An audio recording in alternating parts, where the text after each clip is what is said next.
주시는 거룩한 말씀은 에베소서 2장 11절로 13절 말씀입니다.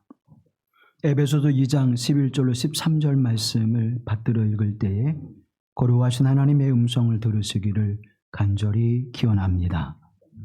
그러므로 생각하라.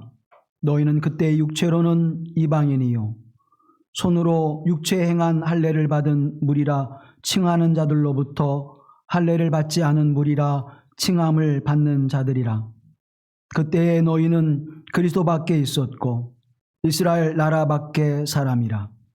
약속의 언약들에 대하여는 외인이요 세상에서 소망이 없고 하나님도 없는 자이더니 이제는 전에 멀리 있던 너희가 그리스도 예수 안에서 그리스도의 피로 가까워졌느니라. 이는 하나님의 말씀입니다.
아멘. 우리 주 예수 그리스도의 은혜와 평화가 우리 가운데 함께 하시기를 간절히 기원합니다.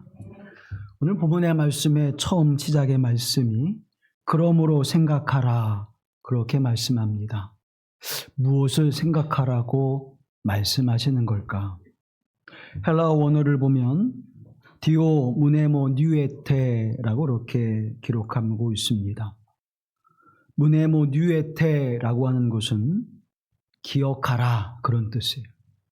그러니까 이 말씀을 다시 우리가 풀어보면 그러므로 기억하라. 생각은 우리 기억 속에 이루어지는 것이니까 기억하라라고 하는 말씀입니다. 그럼 무엇을 기억하라고 하는 말씀일까? 우리가 기억이라고 하는 단어를 사용할 때는 미래를 또 현재를 기억한다라고 말하지는 않지요. 과거를 이야기합니다.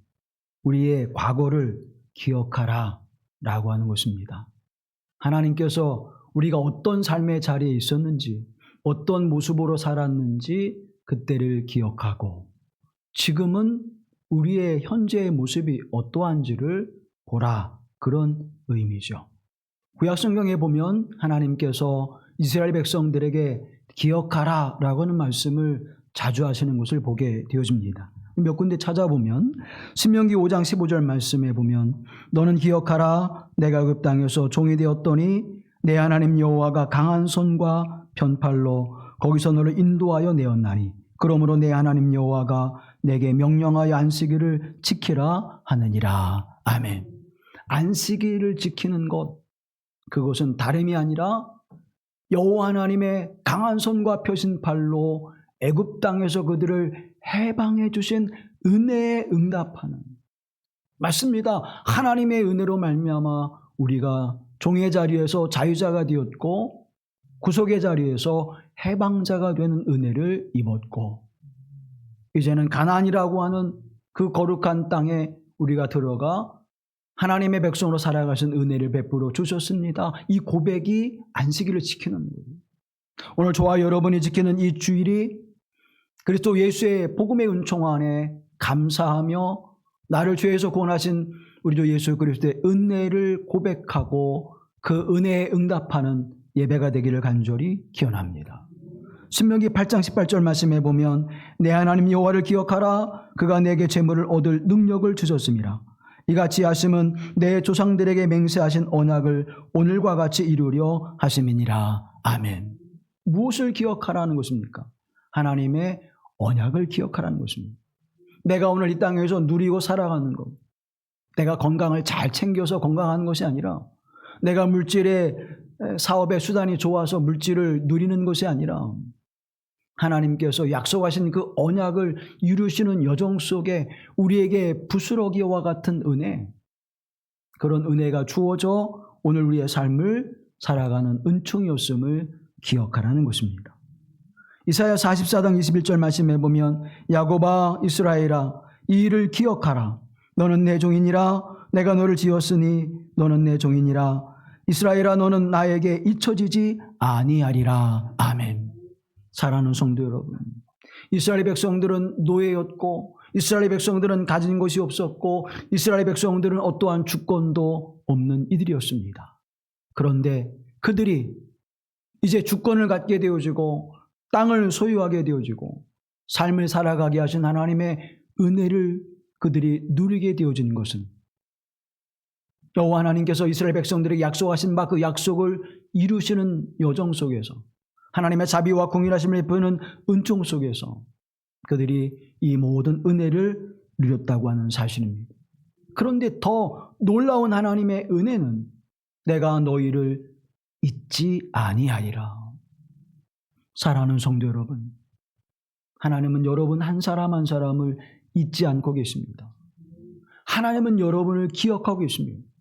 어떤 순간에, 내가 깊이 잠든 순간에도, 내가 하나님을 기억하지 않고 살아가는 그 순간에도, 내가 하나님을 의식하지 않고 살아가는 그 순간에도 하나님은 저와 여러분을 기억하고 계십니다.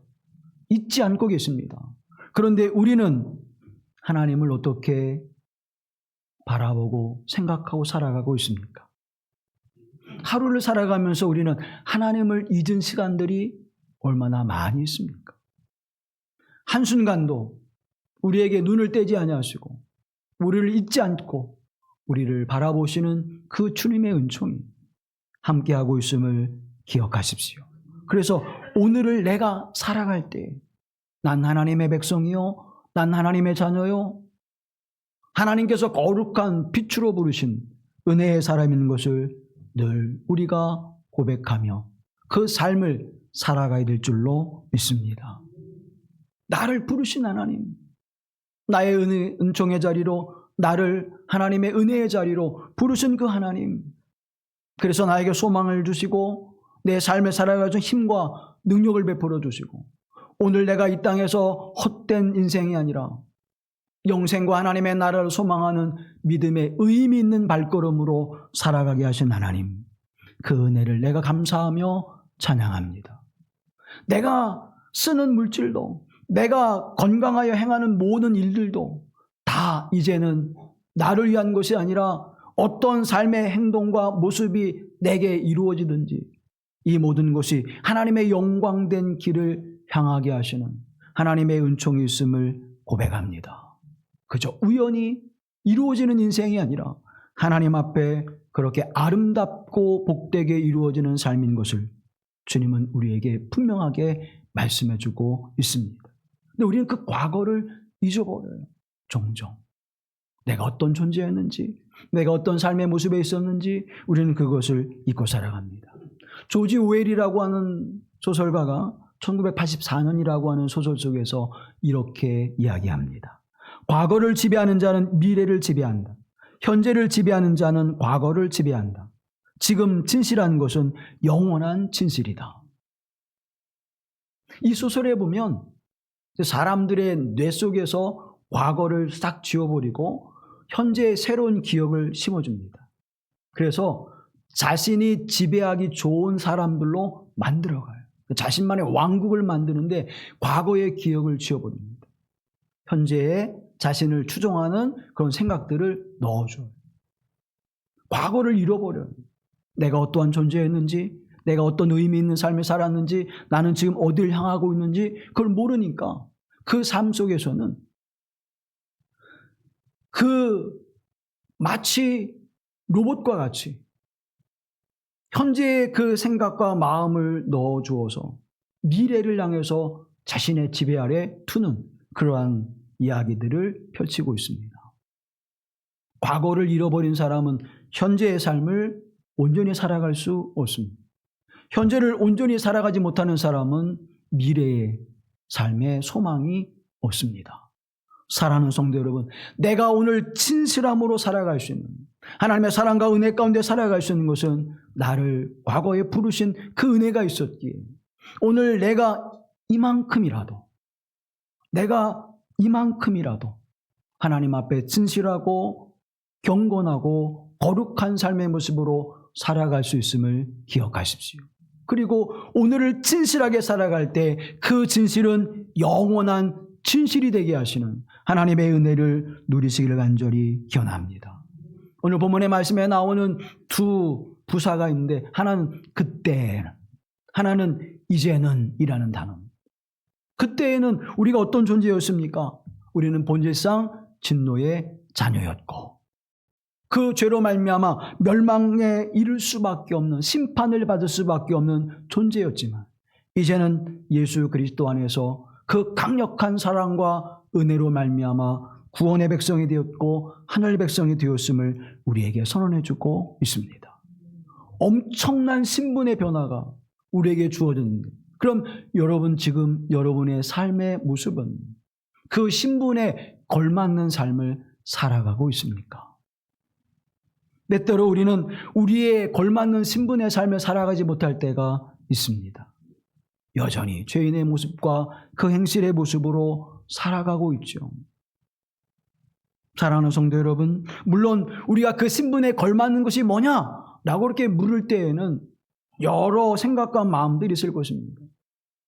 길마루 교회 목사로 걸맞는 모습이 뭐냐? 저는 늘 그것을 생각할 때마다 마음에 여러 갈등과 번민이 오게 되었습니다. 나는 너무 자유롭고 싶고 나는 내가 원하는 바대로 살고 싶은데 목사라고 하는 그 신분에 걸맞는 모습으로 살아가지 않으면 누군가에게 상처가 되어지고 누군가에게 실망을 안겨주고 누군가에게 좌절을 가져다 주지는 않을까. 그런 생각이 늘 자리 잡아서 조심하게 되고 또 한번 살펴보게 되고 또 한번 언어를 사용하는 것을 또 행동하는 것을 삼가하며 살아가고 있습니다. 나의 신분이 어떤 신분이냐? 아니 그것 더 나아가 나는 그리스도 예수의 사람으로 하나님의 사람으로 나는 어떤 모습으로 살아가야 하는지, 여러분은 죄인의 자리에서 그리고 하나님의 자녀의 자리로 신분이 바뀌어진 엄청난 하나님의 은혜를, 놀라운 하나님의 은혜를 입은 사람이 저와 여러분인 줄로 믿습니다. 그럼 그때의 모습과 이제는 그 모습의 그것을 명확하게 우리에게 나타내 주는 것은 무엇일까요? 마태복음 20장에 보면 천국 비유를 말씀하시면서 예수님께서 포도원 비유를 이야기해 주십니다. 먼저 20장 15절 말씀을 함께 해보십니다. 내 것을 가지고 내 뜻대로 할 것이 아니냐? 내가 선함으로 내가 악하게 보느냐? 아멘. 내 것을 가지고 내 뜻대로 하는 것이 선한 것인데 당신의 뜻대로 행하는 것이 잘못됐습니다 라고 말하는 것이 악하다는 거예요. 여기에는 무엇을 전제로 하고 있습니까? 하나님은 절대 선하십니다. 이게 전제되어 있는 거예요. 나의 주인은 선하시고 나의 주인은 사랑에 풍성하시고 나의 주인은 긍휼과 자비가 충만하신 분입니다 를 전제하고 있는 것이죠. 그걸 전제하지 않으면 주인의 뜻대로 행하는 모든 것들에 우리는 거부할 수밖에 없을 것입니다. 자, 이 비유를 우리가 볼 때에 이 주인에 대한 절대 신뢰가 전제돼야 돼요. 또 하나는 하나님은 주인은 선하시다고 하는 것, 절대 선이라고 하는 것을 우리가 잊지 않아야 합니다. 자, 이 두 가지의 틀 속에서 이 비유를 우리가 한번 살펴보시죠. 주인이 포도원에 일할 품꾼을 찾습니다. 새벽에 일찍 나가서 이제 품꾼을 찾을 때 품꾼을 데려와서 일을 시켜요. 오전 6시, 또 오전 9시에 가서 일꾼을 불러옵니다. 그리고 점심때쯤 가보니까 여전히 빈둥거리면서 아무 일 없이 소일거리 없이 노는 사람들이 있습니다. 12시에도 불러다가 이제 그들에게 일을 시켜요. 오후 3시에 가보니까 또 사람들이 있어요.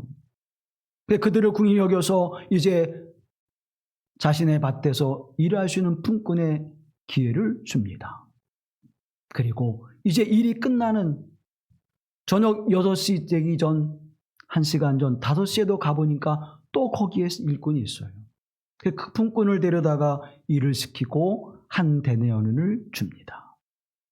자, 여러분 6시에 온 사람과 맺은 계약은 무엇입니까? 당신이 내 포도원에 와서 일할 때 당신에게 내가 지급할 임금은 한 데나리온입니다. 이게 계약이에요. 9시에 온 사람도 12시에 온 사람도 오후 3시에 온 사람도 주인과의 계약은 몇 데나리온? 한 데나리온입니다.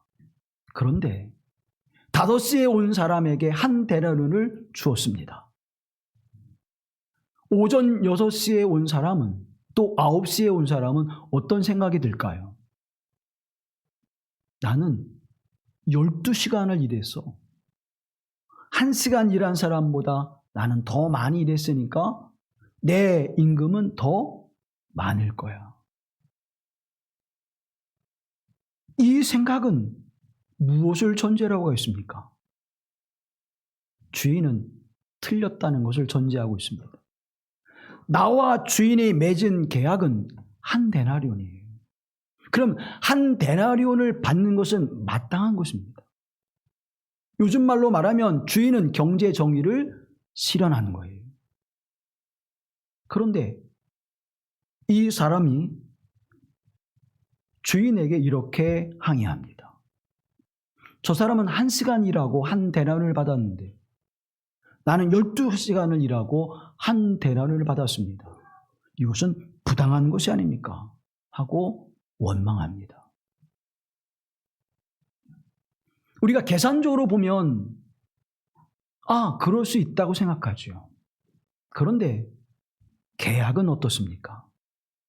한 데나리온을 주기로 계약했습니다. 한 데나리온을 주었습니다. 주인이 잘못한 것이 있나요? 주인은 잘못한 것이 없습니다. 마땅히 경제 정의를 실천했습니다. 우리 한국 사회가 경제 정의가 실현되지 않은 나라들 가운데 하나죠. 선진국 그러면 내가 100%의 일을 했을 때에 100%의 임금을 받는 것이 선진국입니다. 선진국이라고 할지라도 지금 세계 그 통계에 의하면 95%에서 98% 선진국은 내가 일한 노동의 대가를 그렇게 받는다고 그래요. 우리나라는 아직 70에서 80% 정도. 그러니까 30%는 30%는 뭐예요? 주인이 그것을 가져가는 구조가 되어 있죠. 자, 그런 것을 생각해 본다면 한 데나리온을 계약하고 한 데나리온을 준 것은 뭐예요? 경제정의가 실현되는 거예요. 그게 경제정의라고 말해요. 경제학에서. 그러면 여러분, 이 주인에게 원망할 일도 불평할 일도 없는 것입니다. 그런데 이 사람은 불평을 합니다. 원망을 합니다. 또 하나, 우리는 이 비유를 들으면서 어떤 생각을 하는가 하면 나는 몇 시에 온 사람? 아침 6시에 온 사람. 나는 6시에 왔어. 누구는? 저 사람은, 저 집사님은, 저 성도님은, 저 권사님은 오후 5시에 와서 저런 은혜를 받네? 우리는 그렇게 생각하죠. 냉철하게 생각해 보십시다. 여러분은 몇 시에 온 사람입니까? 저와 여러분은 5시에 온 사람이에요. 5시에 왔는데 나는 오전 6시에, 오전 9시에 왔다고 착각해요. 사랑하는 여러분, 어떤 일꾼이, 어떤 품꾼이 진심을 다할까요? 한번 생각해 보십시다. 오후 5시에 와서 일하는 그 일꾼은 1시간 남았어요. 그 1시간 동안 야, 대충 보내면 1시간 금방 지나가. 그런 마음이었을까요? 내가 오늘도 일을 못해서 내 가족을 먹여 살릴 수 없었던 그 삶을 또 하루 살면서 괴로워하고 힘들었을 텐데. 그런데 저 주인이 나를 불러서 이 1시간 일하고 한 데나리온, 그래서 하루 살아갈 수 있는 그런 품값을 내게 약속해 주었어. 그러니까 나는 그 1시간 동안 12시간 일한 사람, 6시간 일한 사람 몫을 해야지. 그런 마음으로 열심을 다하지 않았을까요? 3시에 온 사람도 12시에 온 사람도 그런 마음이었을 것입니다. 그러나 오전 6시에 온 사람은 어떤 마음이었을까요? 야, 12시간 일하려면 내가 힘을 잘 분배해야 돼. 그러면 어떤 마음이었을까요? 시킬 때에는 하는 척. 그렇지 않고 더울 때에는 좀 쉬면서. 사랑하는 여러분, 우리는 어떤 때 온 사람일까요? 우리는 은혜로 부름을 받은 사람들입니다. 은혜를 아는 사람은 몇 시에 온 사람이에요? 5시에 온 사람, 오후 5시에 온 사람이에요? 오후 3시에 온 사람이에요? 오후 12시에 온 사람이에요? 아니면 아침 6시에 온 사람입니까? 누가 더 은혜를 생각할까요? 누가 더 은혜를 받았다고 고백할 수 있을까요? 늦게 온 사람일수록 은혜를 입었다고 생각할 것입니다. 여러분은 어떤 은혜를 입은 사람입니까? 사랑하는 성도 여러분, 영원한 생명이신 선하신 하나님께서 우리를 부르신 것은 하나님의 은혜 안에 부르셨다고 말씀합니다. 그렇다면 저와 여러분은 몇 시에 주님의 주인의 부름을 받고 포도원에 온 사람입니까? 우리는 5시에 온 사람이 틀림이 없습니다.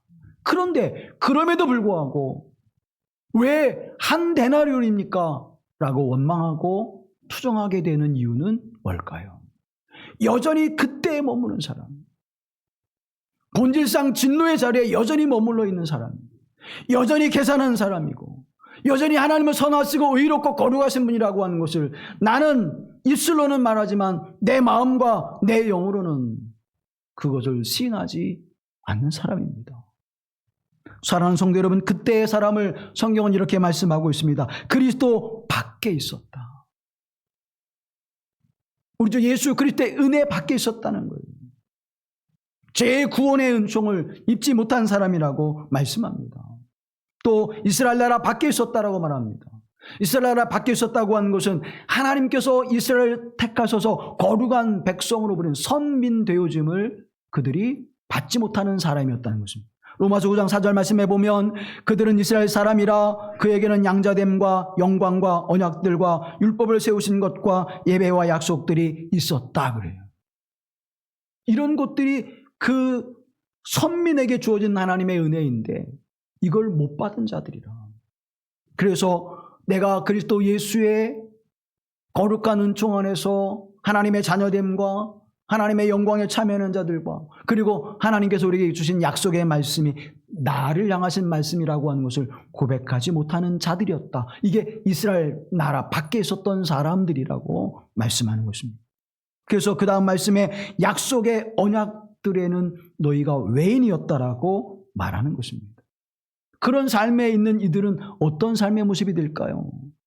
소망이 없는 삶을 살아갑니다.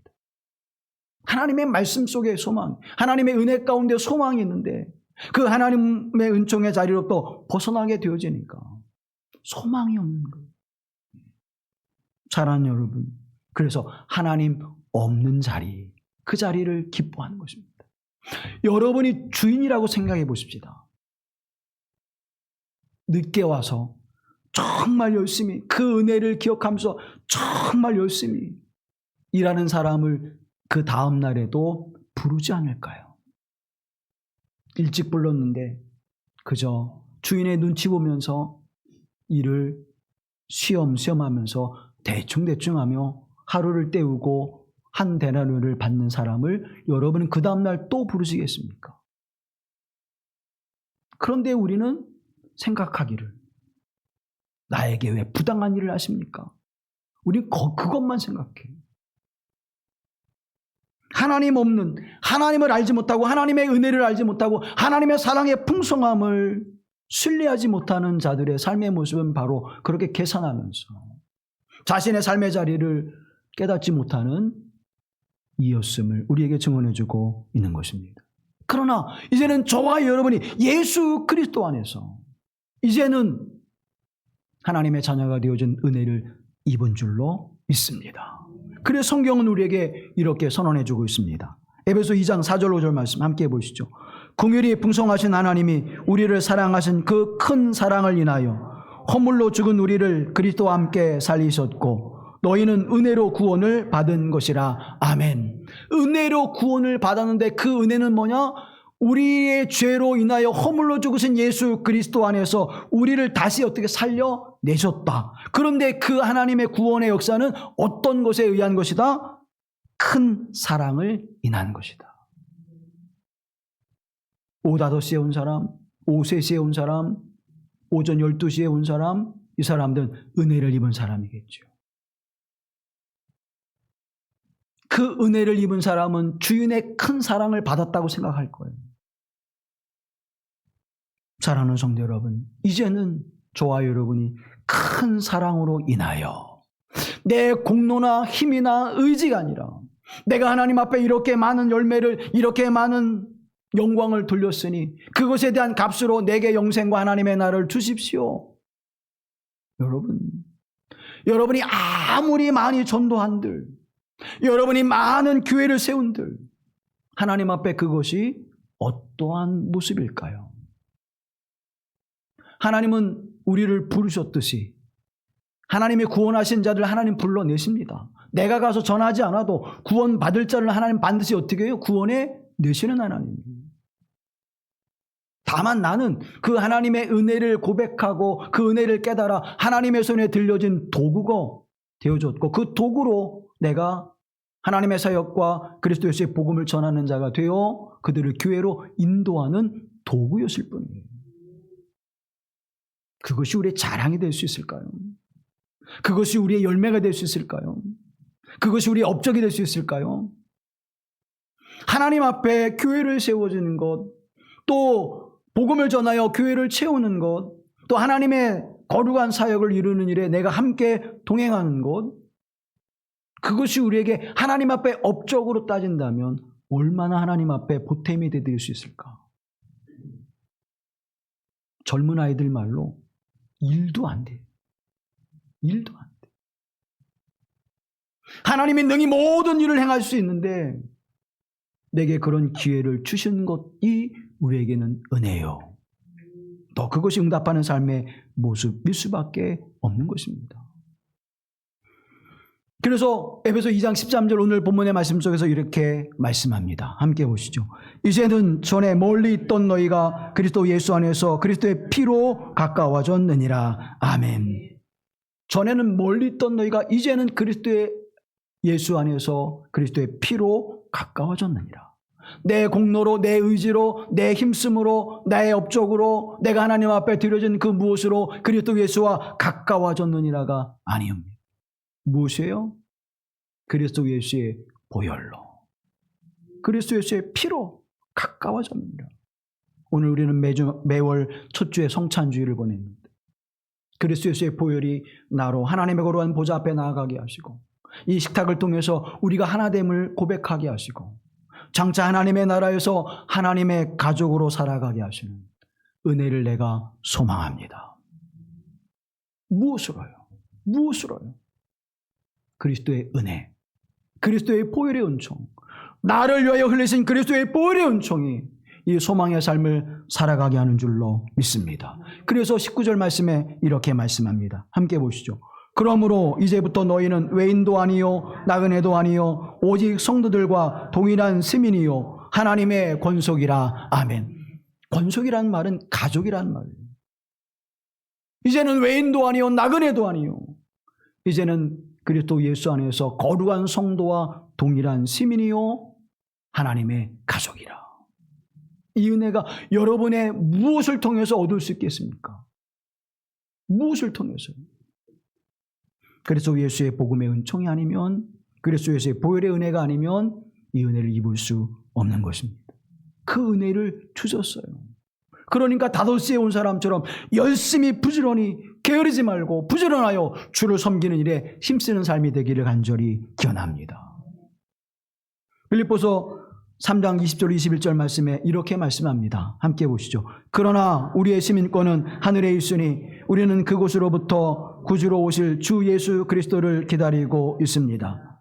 그분은 만물을 복종시킬 수 있는 능력으로 우리의 비천한 몸을 변화시키소서 그분의 영광스러운 몸과 같은 모습이 되게 하실 것입니다. 아멘. 비천한 우리를 영광스러운 부활의 몸으로 바꾸신다는 거예요. 성경에서 말씀하면 베드로와 야고보와 요한이 변화산상에서 예수님의 변하신 모습을 보시고 주여 여기가 좋사오니 여기에 장막셋을 지어서 우리가 영원토록 머물면 안 되겠습니까? 그 거룩한 빛된 모습, 그 모습으로 예수 그리스도와 함께 같이 같은 모습으로 변화되는 은혜가 임할 줄로 믿습니다. 베드로와 야고보와 요한이 놀랍고 귀할 만큼 그런 모습으로 저와 여러분이 변화되는 은혜를 입었다는 거예요. 이제는 우리가 그 은혜를 입었습니다. 그 은혜는 그리스도 예수의 은총 안에 이루어졌습니다. 또 계속해서 이렇게 말씀합니다. 에베소 3장 6절 말씀. 복음으로 말미암아 그리스도 예수 안에서 함께 상속자가 되고 함께 지체가 되고 함께 약속에 참여하는 자가 됐다는 거예요. 함께 상속자가 되어지고 함께 그리스도 예수의 지체가 되어지고 가족이 되어지고 함께 하나님의 약속에 참여하는 자가 되게 하신 이 은혜, 그것이 예수 그리스도의 보혈의 은총으로 이루어진 것입니다. 자, 여러분, 여기서 우리는 귀한 하나님의 진리를 깨닫습니다. 또 하나의 진리는 예수 그리스도의 관계 속에서 이루어진다는 거예요. 하나님과 예수 그리스도와 아무런 관계가 없이는 이 은혜를 우리에게 주시지 또 않고 베푸시지도 않습니다. 오직 누구와 관계되어질 때, 예수 그리스도와 관계되어질 때 이 은혜의 복음을 누리게 되는 거예요. 상속자가 되어지고 하나님의 가족이 되어지고 그리스도 예수에 나가신 약속의 말씀이 성취되는 그 복에 참여하는 자가 되어지는 것은 오직 예수 그리스도 안에서 이 은혜의 복음을 누리는 줄로 믿습니다. 그래서 우리는 관계 속에 살아가는 존재들이에요. 교회 공동체는 그리스도 예수로 말미암아 모여진 거룩한 관계를 형성하는 것이 바로 그리스도 교회의 공동체입니다. 하나님을 사랑하고 하나님을 섬기는 믿음의 사람들이 이 교회 공동체 안에 서로 사랑하며 그 은혜를 나누지 못한다면 그것은 전에 있던 전에 있던 그 모습이 여전히 남아있는 거예요. 이제는 전에 우리가 진노의 자녀로 살아갔던 그 모습을 끊어버리고 예수 그리스도 안에서 다시 살려내신 하나님의 은총 안에서 이제는 우리가 상속자로 하나님의 가족으로 하나님의 언약을 성취를 누리게 하시는 복된 삶으로 살아가는 은혜가 임하기를 간절히 기원합니다. 이 은혜를 누리기 위해서 무엇을 해야 될까요? 에베소 2장 14절 말씀은 이렇게 말씀합니다. 함께 보시죠. 그는 우리의 화평이신지라 둘로 하나를 만드사 원수된 것 곧 중간에 막힌 담을 자기 육체로 허시고 아멘. 하나님의 뜻을 위하여 당신의 몸을 내어주실 뿐만 아니라 이제는 막힌 담을 허셔서 하나님과 우리가 하나 되게 하시는 일을 어떻게 하셨다고요? 그 일을 위해서 아낌없이 당신의 생명을 나누어 주셨습니다. 우리는 누구입니까? 사랑하는 여러분, 그러므로 생각하라, 그러므로 기억하라. 무엇을? 본질상 진노의 자녀였고 죽음에 내어 던져진 존재였고 우리에게 어려움과 고난과 시련이 올 때에 우리는 불안하고 두려워 염려와 걱정했던 인간인데 이제는 그리스도 예수 안에서 어떤 시련과 어려움이 올지라도 광풍 속에서도 내니 두려워하지 말라 하시는 주의 음성을 듣고 평안함을 누리게 하시고 기쁨을 누리게 하시고 하늘 소망으로 살아가게 하시는, 지금 주여 내 생명을 주께서 거두가실지라도 나는 영원한 생명이 약속되어져 있고 하나님의 나라가 약속되어져 있음을 내가 믿습니다. 그 믿음이 오늘을 살아가는 담대함이 되어지고 위로가 되어지고 힘이 될 줄로 믿습니다. 그래서 나는 지금 여기에서 하나님의 은혜 가운데 평안과 기쁨의 삶을 살아가는 자가 되었다고 하는 사실이에요. 사랑하는 성도 여러분, 이것을 증언하고 고백하고 이 은혜에 있는 사람들과 함께 교제하며 관계를 이루어가는 것, 그래서 하나님과의 관계 속에 더 깊이 은혜를 누리고 참 소망이 하나님께 있음을, 참 생명이 예수 그리스도에게 있음을 내가 살아낼 뿐만 아니라 그 삶을 살아가는 자가 되어지는 더 깊은 은혜가 저와 여러분에게 함께 하시길 간절히 기원합니다. 그걸 뭐라고 얘기해요? 그거를 그리스도의 증인이라고 말하는 것입니다. 그 삶을 살아가면서 때로는 생명을 잃어버리기도 하고 때로는 고난과 어려움을 당하기도 하는 것, 그것을 우리는 순교자라고 이야기하고 우리는 그것을 그리스도를 위해서 핍박을 받는다라고 말하는 것이에요. 더 깊은 은혜의 자리로, 더 놀라운 하나님의 은총의 자리로 나아가는 여러분 되기를 간절히 권면합니다. 찰스 스펄전 목사님은 그의 설교에서 이렇게 말씀합니다. 읽으라, 하나님의 말씀이기 때문이다. 지키라, 하나님의 법이기 때문이다. 받으라, 하나님의 선물이기 때문이다. 믿으라, 하나님의 약속이기 때문이다. 먹으라, 하나님의 생명이기 때문이다. 사랑하는 여러분, 하나님의 말씀이기에, 하나님의 법이기에, 하나님의 선물이기에, 하나님의 약속이기에, 하나님께서 우리에게 주시는 생명이기에 그 말씀을 받아 읽고 먹고 지키고 순종하며 살아가는 것입니다. 그것이 나의 정체성입니다. 그리스도인의 정체성입니다. 저와 여러분이 더 깊은 하나님의 은혜의 자리로, 더 놀랍고 귀한 하나님의 은총의 자리로 나아가는 발걸음이 되어지고 오늘 하나님 앞에 드린 이 거룩한 예배가 그 은혜를 더 깊게 하는 예배가 되기를 간절히 기원합니다. 한 번 더 기도하는 자리, 한 번 더 하나님을 찬양하고 한 번 더 그리스도의 복음을 전하고 나를 부르신 하나님의 사랑을 증거하는 그 삶의 모습으로 한 발자국 한 발자국 힘써 나아가는 여러분이 되기를 권면합니다. 그 믿음의 모습은 당장 우리 앞에 보이지 않지만 그 모습은 우리에게 점점점 더 풍성해져 우리 안에 쌓여지게 될 것입니다. 하루살이는 하루의 모든 것을 다 만들어냅니다. 여러분, 장미를 심으면 그 꽃을 언제 볼 수 있습니까? 1년 후면 꽃을 볼 수 있습니다. 소나무를 심으면 그 소나무가 언제 가지를 냅니까? 6년 후에 가지를 낸다고 그래요. 참나무는 어떤 생을 살아갑니까? 60년의 삶을 살아간다고 그래요. 하루살이는 하루를 살지만 참나무는 60년의 인생을 살아갑니다. 어떤 것은 금방 우리의 눈에 보여지기도 하고 결과가 나오기도 하지만 어떤 것은 오랜 시간을 통해서 그 모습이 드러납니다.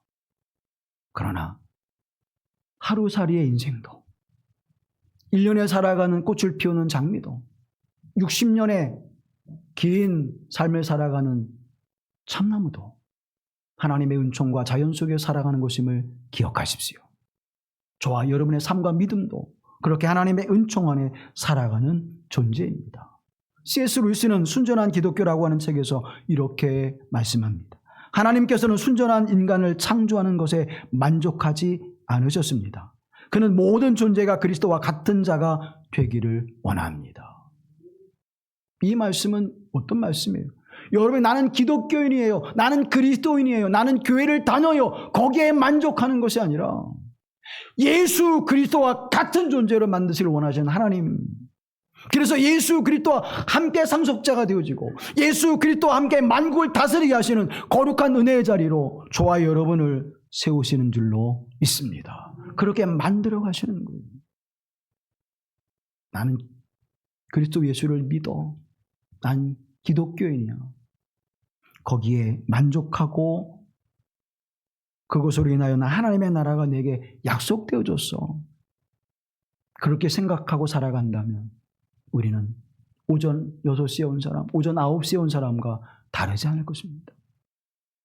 하나님은 저와 여러분을 그리스도로 만들어 가십니다. 그때에 우리는 과거의 삶과 현재의 삶의 모습을 기억하고 생각하면서 하나님의 은혜가 이렇게 크고 놀랍고 귀한 것이구나. 오늘 우리가 예배 전 찬양 불렀던 어메이징 그레이스라고 하는 놀라운 하나님의 은혜, 그 은혜를 존 뉴턴과 함께 고백하게 될 줄로 믿습니다. 존 뉴턴은요, 아버지 때로부터 아프리카에 가서 흑인을 잡아다가 노예로 파는 무역업을 했던 사람이에요. 그러니까 대대로 부유한 삶을 살았습니다. 또 존 뉴턴도 거기에 아주 재능 있는 사람이었어요. 그러던 어느 날, 그날도 배를 출항해서 아프리카로 흑인을 사냥하러 떠났습니다. 그런데 거의 아프리카에 다다를 때에 큰 풍랑을 만나게 돼요. 배가 파손되어지고 죽음의 위협 앞에 놓이게 되었습니다. 그때 뉴턴은 하나님을 찾습니다. 하나님, 나의 생명을 건져주신다면 내가 지금까지의 삶을 끊고 우리 어머니가 기도했던 그 기도의 내용대로 내가 하나님 앞에 살아가겠습니다. 정말 간절하게 부르죠. 파도에 밀려 어느 해안가에 도착하고 생명을 보존할 수 있었습니다. 그 뒤로 그는 회심하고 이제 하나님의 사람으로, 하나님의 손에 붙들린 사람으로 살아가기를 고백하고 그 길을 걸어갑니다. 1779년 우리가 부르는 어메이징 그리스라고 하는 시를 쓰게 되어집니다. 원작을 여러분에게 들려드리겠습니다. 놀라운 하나님의 은혜, 얼마나 아름답게 들리는지요. 그 은혜가 나를 같은 죄인을 구했습니다. 잃어버렸던 생명을 다시 찾게 되었고 어둡기만 했던 내 삶에 다시 빛을 보게 되었습니다.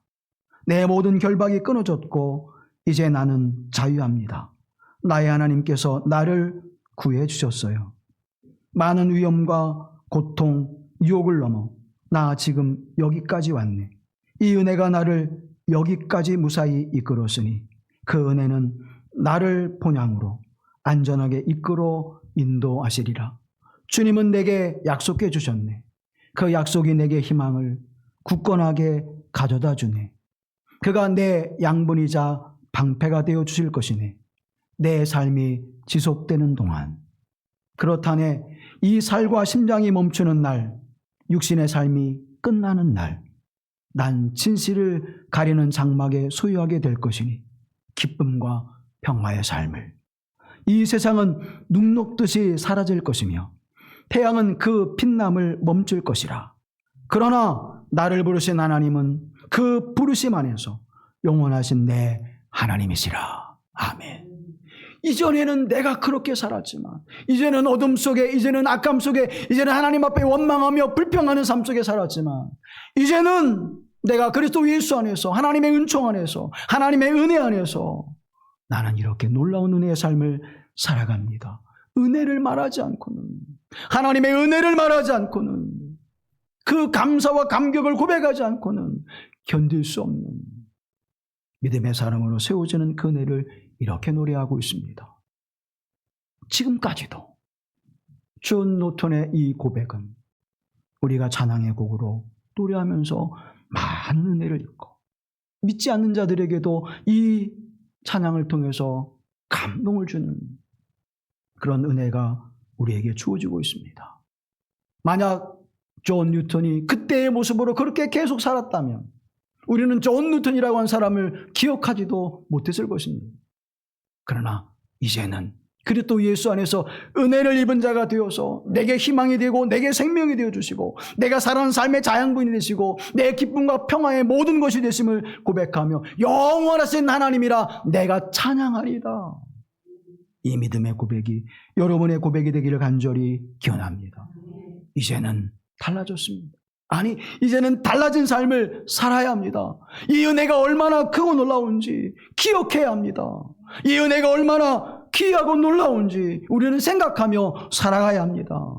그 삶이 하나님 앞에 영광이 되게 하시고 그 삶이 우리에게 평안과 기쁨이 되게 하시는 삶을 살아가게 하신 은혜로 흘러넘치는 복된 삶을 살아가시기를 주님의 이름으로 간절히 기원합니다. 기도하겠습니다. 자비로우신 아버지 하나님, 어둠과 죄악에서 우리를 불러주시고 이제는 빛의 자녀라 하나님의 의로운 자라 세워주시며 거룩한 주 예수 그리스도를 향해 살아갈 수 있는 은총을 베풀어 주시고 그리스도 예수와 함께 가족으로 세워주심을 감사하며 찬양합니다. 이 은혜를 잊지 않게 하여 주옵소서. 늘 이 은혜를 생각하게 하시고 십자가를 바라보게 하시고 하나님의 사랑과 은혜를 기억하게 하셔서 그 은혜에 응답하는 삶을 오늘도 살아가게 하옵소서. 이 귀하고 놀라운 하나님의 은총 속에 더 깊어지는 은혜가 있어지게 하시고 주님 앞에 더 깊은 영적 관계를 누리며 살아가는 복된 하늘 백성의 삶이 되게 하옵소서. 우리 주 예수 그리스도의 이름으로 기도하옵나이다. 아멘.